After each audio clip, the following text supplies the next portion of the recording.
Welcome to the exciting universe of music theory. Are you ready to learn? Then let's begin. Today we will talk about scale 1899, Moptyllic, which sounds like this.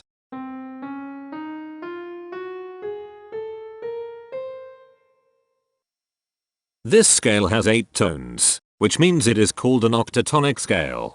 This is a bracelet notation diagram of scale 1899. The shaded circles represent tones that appear in the scale, and they are read clockwise, starting at the top.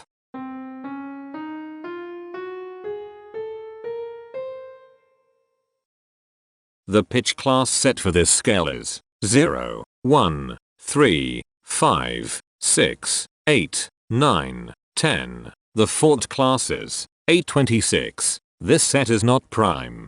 The structure of a scale is a description of the interval distance between each successive tone. This scale has a structure of 1 2 2 1 2 1 1 2.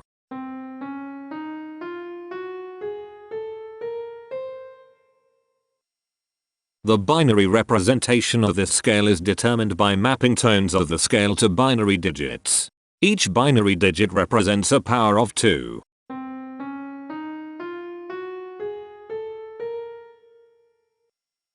To get the scale number, we add the powers of 2 together.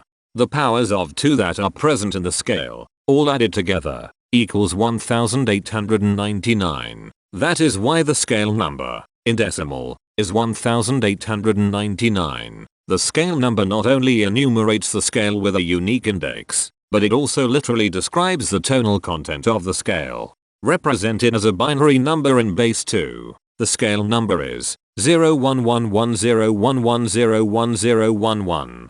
Here are the common triads present in this scale. The diagram in the center is a graph of parsimonious voice leading between triads. There are 4 major triads. There are 4 minor triads. There is 1 augmented triad. There are 4 diminished triads. Here is a Hamiltonian path of parsimonious voice leading that uses all the triads.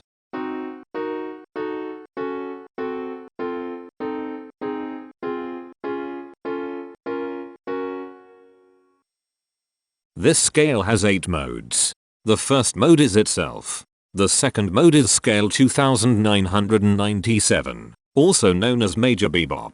It sounds like this.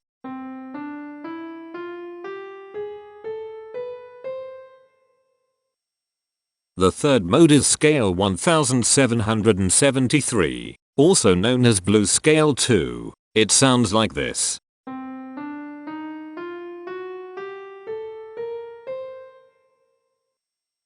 The fourth mode is scale 1467. Also known as Spanish Phrygian. It sounds like this.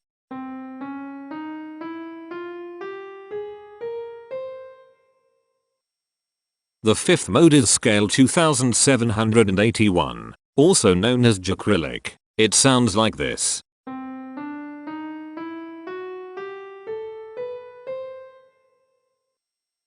The sixth mode is scale 1719, also known as Lyric. It sounds like this.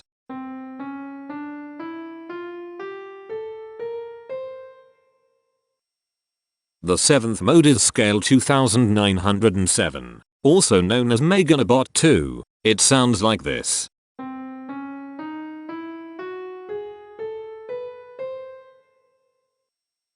The eighth and last mode is scale 3501, also known as Gregorian number 4. It sounds like this.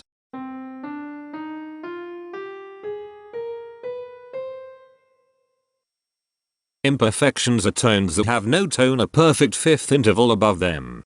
This scale has 2 imperfections. They are at positions here and here. Hemitones are instances where 2 tones in the scale are a semitone apart. This scale has 4 hemitones. They are at positions here, here, here, and here. Cohemitones are instances where 2 hemitones are beside each other. This scale has 1 cohemitone here, The distribution spectra describes the size of each of the scale steps, which in turn describes how evenly spaced the tones are. A generic interval is how many scale steps are between one tone and another. A specific interval is how many semitones apart they are. The generic interval of one scale step comes in two different specific interval sizes, 1 semitone and 2 semitones. The spectrum width of this generic interval is the highest, 2, minus the lowest, 1, which equals 1. The generic interval of two scale steps comes in three different specific interval sizes, 2 semitones, 3 semitones, and 4 semitones. The spectrum width of this generic interval is 2. The generic interval of 3 scale steps comes in two different specific interval sizes, 4 semitones and 5 semitones. The spectrum width of this generic interval is 1. The generic interval of 4 scale steps comes in 3 different specific interval sizes, 5 semitones, 6 semitones, and 7 semitones. The spectrum width of this generic interval is 2. The generic interval of 5 scale steps comes in two different specific interval sizes, 7 semitones and 8 semitones. The spectrum width of this generic interval is 1. The generic interval of 6 scale steps comes in 3 different specific interval sizes, 8 semitones, 9 semitones, and 10 semitones. The spectrum width of this generic interval is 2. And finally, the generic interval of 7 scale steps comes in two different specific interval sizes, 10 semitones and 11 semitones. The spectrum width of this generic interval is 1. The spectrum variation is the sum of all the widths, divided by the number of tones. The spectrum variation of this scale is 1.25. Since the variation is greater than 0, this indicates that the scale is not perfectly even. The highest spectrum width is 2. Since this is greater than 1, we know that this scale is not maximally even. If every spectrum has exactly 2 specific intervals, we call that the Myhill property. This scale does not have the Myhill property.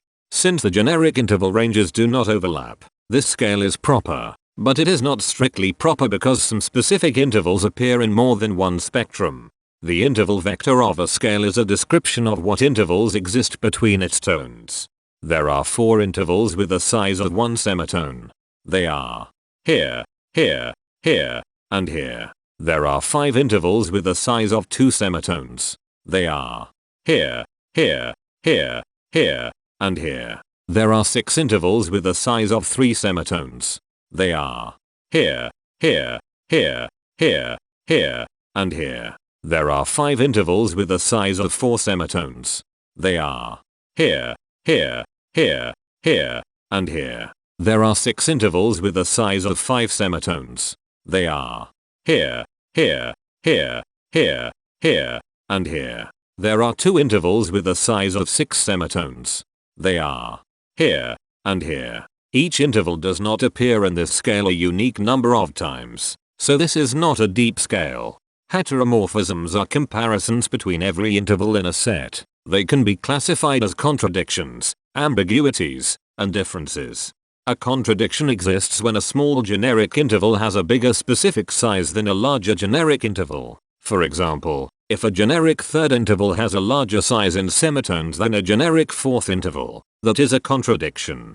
The number of contradictions in this scale is 0.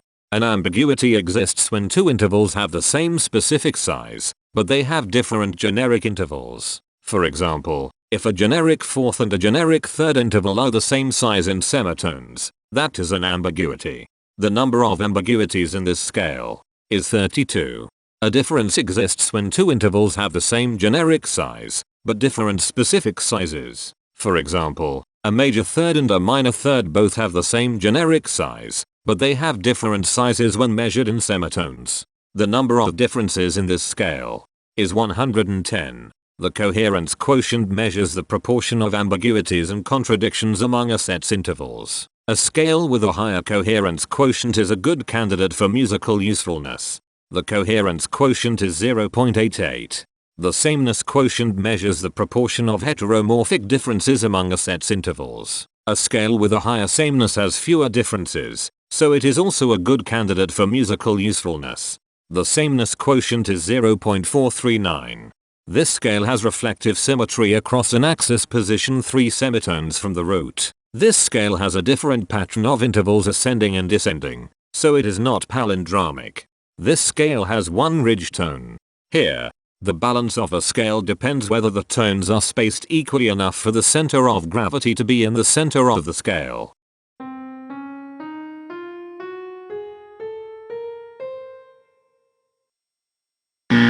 This scale is not balanced. The inverse of a scale is a mirror image. It is what you get when the sequence of intervals is reversed. The inverse of this scale is scale 2781, also known as Jacrilic. This scale is achiral, since it can transform into its own reflection by a rotational transformation.